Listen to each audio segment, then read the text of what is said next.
के चेयरमैन अरविंद पनगड़िया जी, आयोग के सभी सम्मानीय सदस्य, मीडिया के सभी साथी, आज बहुत हर्ष का विषय है कि माननीय आयोग द्वारा राज्य के साथ चर्चा और मेमोरेंडम भी आयोग को सौंपा गया। उसके पश्चात माननीय अध्यक्ष की और पूरी टीम के साथ प्रेस के साथ रूबरू होकर आपके समक्ष है। मैं माननीय अध्यक्ष महोदय को निवेदन करता हूं कि आप प्रेस वार्ता प्रारंभ कर सकें। धन्यवाद. So I am going to use English to brief you because I can then do it faster. It will be very slow if I spoke in Hindi. This is what I am going to do. I'll first explain to you what the FC mandate is, what the Finance Commission is supposed to do. Then I'll briefly tell you about our discussions with the government of Madhya Pradesh today. And then we will take a few questions, 3 or 4. So first of all, so that all of us are on the same page in terms of understanding what the subject matter is. The Finance Commission is appointed generally every 5 years to make recommendations for a 5-year period. For this commission, that 5-year period is 2026-27 to 2030-31. Now, recommendations that the commission is asked to make relate to the division of the union tax revenues between the central government and the 28 states taken together. That is called the vertical devolution. And then it is also asked to recommend how that how the share of the 28 states should be further divided among the 28 states. That is called the horizontal devolution. The Commission is also asked to make recommendations for some grants to the third tier of administration, which is panchayats and related institutions in the rural areas and municipalities and related institutions in urban areas. That's the third. And the fourth thing is relates to the disaster relief. So some grants are given to the states on disaster relief as well. Devolution comes from a common pool of tax revenues, whereas the grants, all of them come from the budget of the central government. So there is a clear difference in terms of the sourcing of these. In some ways, on the grants, the central government does exercise some control because it's coming from the central government budget. Commissions have traditionally also given grants for what are called the state-specific grants and sector-specific grants. So that is the rough kind of roadmap of what the commissions are supposed to do. This commission started its work sometime in mid-February. Some progress was made in the early months, preliminaries, etc. And then once the parliamentary elections were over and model code had been lifted, then it started visiting different states. Now, a very large part of the task of the commission is to conduct very wide-ranging consultations. It visits every single state in the country, so there are 28 states, so we go to every single state. Madhya Pradesh has been our 20th such state. We still have 8 more to go to. But the commission also consults with the central government ministries, central government itself, as represented by the finance ministry. It also consults the previous finance commission chair and members. It also consults the experts in the field, eminent persons. The commission also takes suggestions from anybody, any citizen who wants to give such suggestions. Our website has a link where anyone can go in and give their suggestions, and these are reviewed then by our staff very regularly. So that is what the commission does. At the moment, no decisions are made, have been made, naturally, because we still have not visited the 8 states. So this is to let you know that any questions you have about what the commission will do, I will have no answer to. So it is pointless to really ask that question. Because it's only after all consultation has been completed, particularly with the state governments and the central government, that we would then get down to the decision-making part of the commission's work.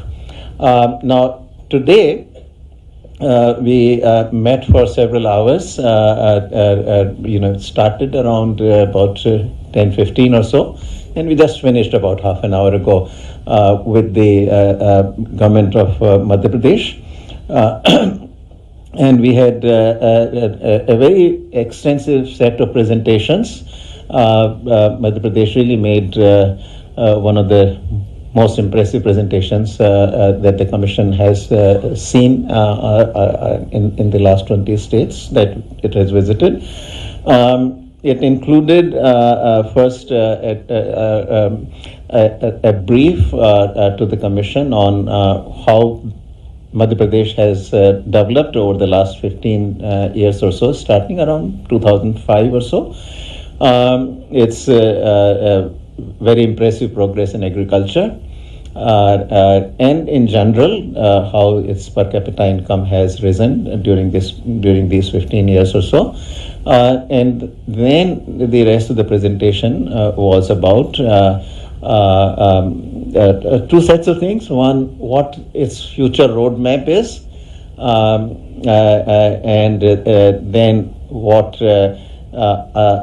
Then it also had a very long section on, obviously, the financial issues, which is the core of the Finance Commission's mandate, where it described how the finances have evolved.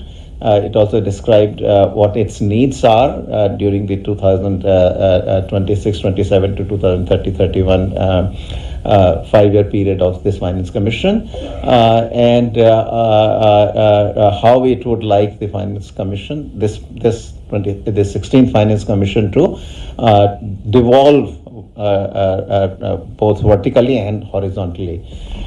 In terms of the roadmap of economic development, so this, Madhya Pradesh was also one of the few rare states which talked about, how what its plan is to be a Viksit Madhya Pradesh, just as the Prime Minister has talked about Viksit Bharat.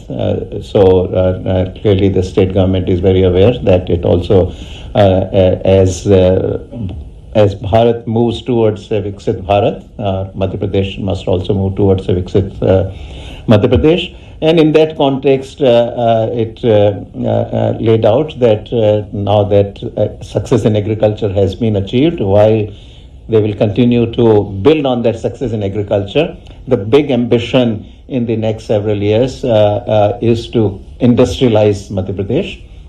And it pointed out that it has already started working in that direction, and the Global Investment Summit that it had very recently was very much towards that objective, and that it is going to continue on that path. And it then gave more detailed discussion of industrial policy as it is being evolved, industrial policy as it is going to unfold over the next several years, policy on tourism, policy on energy. So various sectors were covered as well. Now I come to the Madhya Pradesh's recommendations on the basic issues of vertical and horizontal devolution. There was also a section I should mention, very well done sections on both the local bodies, rural and urban, as well as on disaster relief. So all of these were very well covered fully, which all the members of the commission and myself, we all very much appreciated when we spoke towards the end of the meeting. So now on two major kind of areas which where the decisions are to be made by the commission. The recommendation of the government of Madhya Pradesh on vertical devolution was, I'll explain, this requires a little bit of explanation because Madhya Pradesh is one of the rare states also which has gave some more details in this regard. What has been happening is that traditionally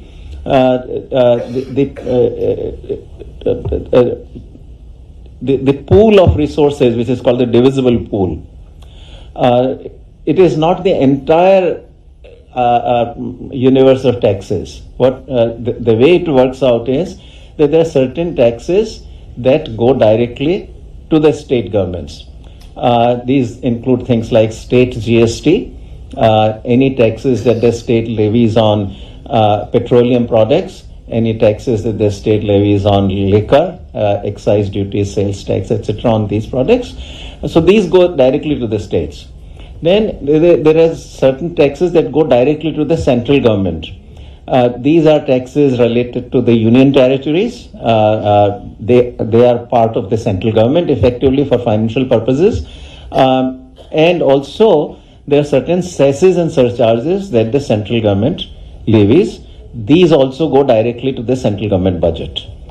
All other union taxes such as the income tax, the corporate profit tax, custom duties, anything else that goes into the divisible pool. So the bulk of the union taxes actually are part of the divisible pool, but cesses and surcharges and the whatever is the can be classified as the union territory taxes, they go directly to the central government. So in that context, the pitch made by the government of Madhya Pradesh was that first of all, that the cesses and surcharges should be capped at 10% because states get no share in the cesses and surcharges. As I explained, the cesses and surcharges go directly to the central government budget, 100% of it. So this has been the demand for almost for the last 60, 70 years. This has been the demand of the states that cesses and surcharges ought to be shared. But Constitution really doesn't allow that. Constitution gives the cesses and surcharges in entirety to the central government, and the pitch that Madhya Pradesh government has made is that these cesses and surcharges should be capped at 10%. That's one recommendation related to the vertical devolution. They also said that, well, if that cannot be done, it actually, Madhya Pradesh government pitched for going some further, that not only cesses and surcharges, but also non-tax revenues of the central government should be included in the divisible pool. And it then made this recommendation for vertical division of the resources that if all the central government revenues, including cesses and surcharges, and non-tax revenues are included in the divisible pool, so all gross revenues are shared, then the current division of resources between the center and state, which is at 41%, is fine. If that is not done, then at least the 48% of the gross tax revenues. Now remember, gross tax revenues of the central government include cesses and surcharges. Right? So they are saying that 48% of that gross tax revenue should be allocated to the state governments. This is very similar, I should say, not identical to, but very similar to what many other states have said. Other states have said that that 50% of the divisible pool should be given to the state governments. This has been easily about 16 or 17 of the states that we visited have made that recommendation. So that is about vertical devolution. On horizontal, how the revenues, how the share of the states should be divided among the 28 states. That is a more complicated exercise for the commissions traditionally. And what they do is often multiple criteria are used. As an example, 15th, so I'll use 15th Commission as the example, and that will also help us understand what the recommendations of the government of Madhya Pradesh are. So, 15th Finance Commission said that, look, we'll take 15% of the divisible pool, which we shall divide based on population. So, if Madhya Pradesh has, let's say, 7% share in the national population, then Madhya Pradesh gets 7% out of that 15% of the divisible pool, right? And similarly, every state, based on its share in the population, gets, meaning its share in the national population, gets the share within that 15% of the divisible pool. Similarly, area has been used. 15th Finance Commission also said that, okay, 15% will be, it divided 15% of the divisible pool based on the area. So if Madhya Pradesh has, let's say, 10% share in the national total area of India, then it gets 10% out of that 15%. So this is how it is done. I'll give you a comparison of what the 15th Finance Commission recommended, which has been the basis for the divisible pools division among the states during the 5-year period of the 15th Finance Commission, and what the recommendation of the Madhya Pradesh government is. So population was 15% in the 15th Finance Commission. Madhya Pradesh government suggested that we do only 10% based on population. Area was 15% also for the 15th Finance Commission. And here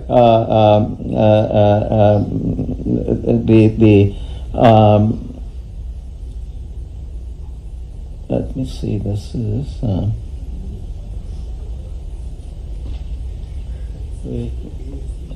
area is here. So area is also 10%. Okay. Forest and ecology is 10% for the 15th Finance Commission, and Madhya Pradesh's recommendation is that that should be raised from 10 to 15%. Okay, so instead of 10, 15%, and so population 10%, area 10%, forest cover 15%. Now, one of the very important criteria that especially last 4 or 5 commissions have used is the income distance. So there is a very large component of equity objective in how the commissions, successive commissions, have divided this share of the states. In a nutshell, what it does is it gives a larger devolution of that part of the slice of the divisible pool. The smaller is the per capita income. So it takes the distance of the per capita income, of the given state from the richest state with the highest per capita income, and based on how much that distance is, the allocation is given to the particular state. So on income distance criterion, 15th Finance Commission had given out 45% of the total pie. So this is a very large share, 45%, almost close to half of it was done by the income distance. Madhya Pradesh naturally having a low per capita income relative to the richest, which could be either Haryana or Telangana, naturally benefits from that. So on income distance, however, Madhya Pradesh said instead of 45%, 40%. What it added instead, out of that 45%, it said do 40% for income distance, but introduce a new criterion, which is multidimensional poverty. meaning the higher the poverty, the larger the devolution to that particular state. So 5% of the weight it assigns to then multidimensional poverty. Then the remaining part for the 15th were tax and fiscal effort was 2.5%. That is, how much the state raises its own taxes. That was also included, and 2.5% weight was given to that.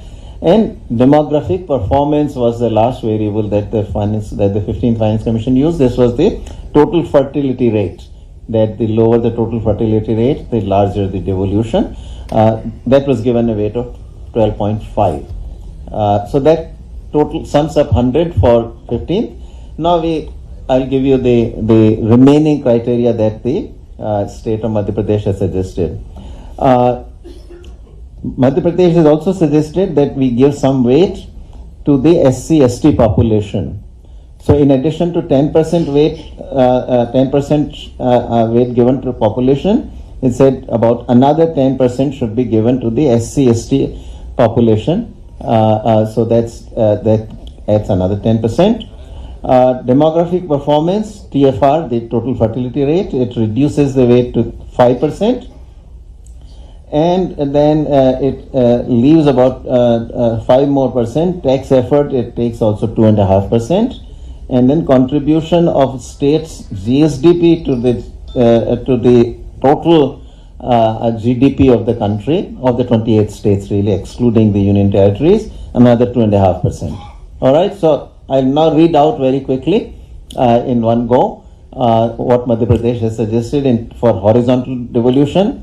Population 10%, states share in SC/ST population 10%, demographic performance, that is total fertility rate, 5%, income distance 40%, multidimensional poverty index 5%, area 10%, forest cover 15%, tax effort 2.5%, contribution to the total GSDP, that's 2.5%. So altogether that's 100%. So those are the recommendations, and there were certain recommendations on local body grants, increasing those grants to the local bodies. Also, division should be more between urban and rural. Madhya Pradesh recommendation is that it should be 40 for urban and 60 for rural. And similarly some recommendations on the disaster relief.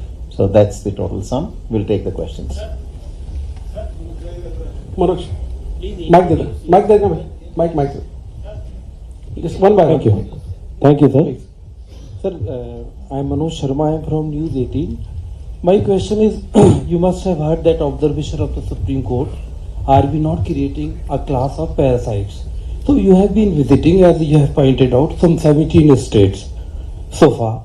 So how these freebies schemes or these populist measures by state governments, not only in Madhya Pradesh, in the entire country, how these schemes are affecting financial health of that particular state? And as a finance commissioner and as finance experts, what do you think about this? What is your take? So right now I speak on behalf of the Commission, and since no decisions have been made by the Finance Commission, I'm afraid I can't answer you that question.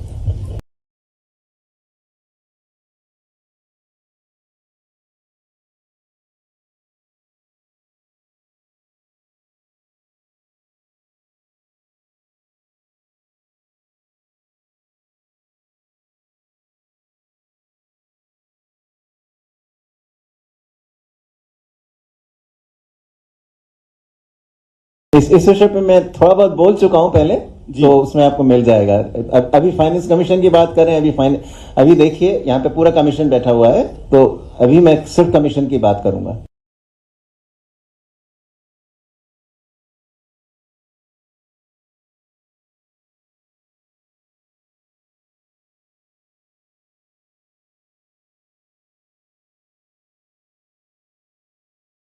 Introduce कहाँ से? मैं Nitendra Sharma, free press journal से. हाँ, सारी चीजें जो की हैं वो well with in acceptable parameters में हैं। इस पर विचार करेगा कमीशन, पर क्या निर्णय होगा वो मैंने आपको पहले ही कह चुका हूं कि निर्णय के बारे में अभी क्योंकि कोई निर्णय हुआ नहीं है मैं कुछ कह नहीं सकता। सर